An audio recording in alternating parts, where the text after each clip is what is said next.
Hydraulic rock breaker किती प्रकारचे असतात तुम्हाला माहिती आहे का? हायड्रोलिक रॉक ब्रेकर हे दोन प्रकारचे असतात. एक म्हणजे inner hall hydraulic rock breaker आणि दुसरा म्हणजे outer hall hydraulic rock breaker. Inner hall hydraulic rock breakers मध्ये कंट्रोल हॉल हायड्रोलिक सिलेंडरच्या आतील बाजूस दिलेला असतो, तर mount hall hydraulic rock breaker मध्ये कंट्रोल हॉल हा हायड्रोलिक सिलेंडरच्या बाहेरील बाजूस दिलेला असतो.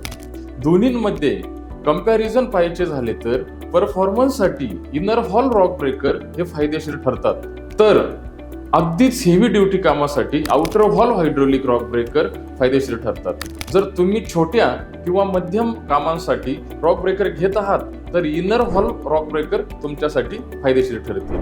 अशाच इंटरेस्टिंग फॅक्ट्स आणि माहितीसाठी माऊली हायड्रोलिक रॉक ब्रेकरच्या इन्स्टा पेजला फॉलो करा.